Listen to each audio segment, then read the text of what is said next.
नमस्कार, मैं हूं विवेक कुमार और आज हम बात करेंगे आज के दिन यानी 22 दिसंबर की। आज का दिन यानी 22 दिसंबर साल का सबसे छोटा दिन है। आज का ये दिन सिर्फ 10 घंटे और 41 मिनट का ही होगा। अगर आज साल का सबसे छोटा दिन है तो आज की रात साल की सबसे लंबी रात होगी। आज की रात 13 घंटे 19 मिनट की होगी। इस दिन को विंटर सोलिस्टिस भी कहा जाता है। सोलिस्टिस एक लैटिन शब्द है जो सोलिस्टियम से बना है। लैटिन शब्द सोल का अर्थ होता है सूर्य, जबकि सेस्टेयर का अर्थ होता है स्थिर खड़े रहना। इन दोनों शब्दों को मिलाकर सोलिस्टिस शब्द बना है, जिसका अर्थ है सूर्य अभी स्थिर है, सन इज स्टेबल नाउ। लेकिन आज के दिन यानी 22 दिसंबर को ही सूर्य को स्थिर यानी स्टेबल क्यों कहा जाता है? हमारी धरती एक गोले यानी स्फेयर के समान है।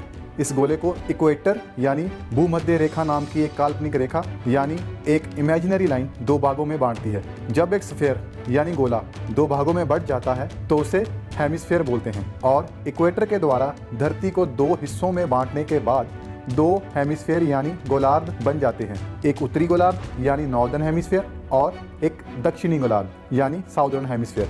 गोलार्ध यानी गोले का आधा भाग। इक्वेटर के अलावा दो और रेखाएं धरती के अलग अलग हिस्सों से होकर गुजरती है। ये हैं ट्रॉपिक ऑफ कैंसर यानी कर्क रेखा और ट्रॉपिक ऑफ कैप्रिकॉर्न यानी मकर रेखा।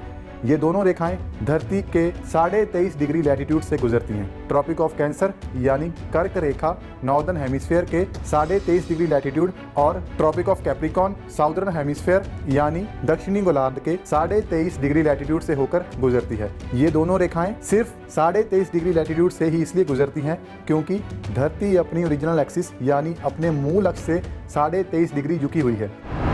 सूर्य 22 दिसंबर को स्थिर इसलिए हो जाता है क्योंकि सूर्य अब ट्रॉपिक ऑफ कैप्रिकॉर्न यानी मकर रेखा से उत्तर की तरफ आना शुरू होगा।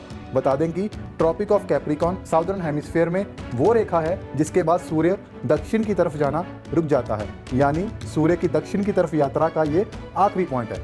और आज 22 दिसंबर को सूर्य ट्रॉपिक ऑफ कैप्रिकॉर्न पर पहुंच चुका है और आज का दिन अर्जेंटीना, ऑस्ट्रेलिया, न्यूजीलैंड जैसे दक्षिण गोलार्ध के कई देशों का सबसे लंबा दिन है। और वहां पर आज से सूर्य की रोशनी की तीव्रता ज़्यादा बढ़ने की वजह से गर्मी भी बढ़ जाती है। अब यहाँ से सूर्य उत्तरी गोलार्ध यानी नॉर्दर्न हेमिस्फीयर की तरफ वापस आना शुरू कर देगा और 21 मार्च को सूर्य इक्वेटर पर पहुंचेगा। इक्वेटर से होते हुए 21 जून को सूर्य ट्रॉपिक ऑफ कैंसर यानी कर्क रेखा पर पहुंचेगा। उस समय नॉर्दर्न हेमिस्फीयर में गर्मियों के दिन होंगे और 21 जून साल का सबसे बड़ा दिन होता है। इसी दिन पूरा विश्व अंतर्राष्ट्रीय योग दिवस मनाता है।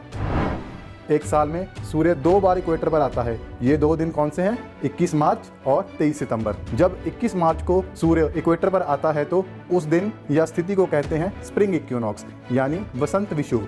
और 23 सितंबर को जब सूर्य उत्तर से दक्षिण गोलार्ध की तरफ जाते हुए इक्वेटर पर आता है तो उस स्थिति को कहते हैं ऑटम इक्विनॉक्स यानी शरद विषुव। आपको बता दें कि विषुव यानी इक्विनॉक्स ऐसा समय बिंदु होता है जिसमें दिन और रात लगभग बराबर होते हैं। इसका शाब्दिक अर्थ होता है समान यानी बराबर। इक्विनॉक्स के समय दिन और रात दोनों 12-12 घंटे के होते हैं।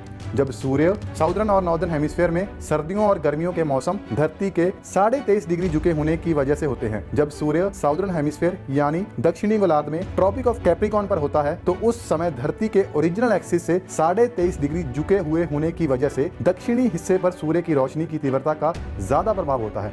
और ट्रॉपिक ऑफ कैंसर पर जब सूर्य की रोशनी की तीव्रता ज्यादा होती है उस समय उत्तरी गोलार्ध यानी नॉर्दर्न हेमिस्फीयर में गर्मी का आभास ज्यादा होता है। और ऐसे ही सूर्य की चाल और धरती के झुके होने की वजह से मौसम बदलते रहते हैं। Bureau report, Punjab Kesari TV.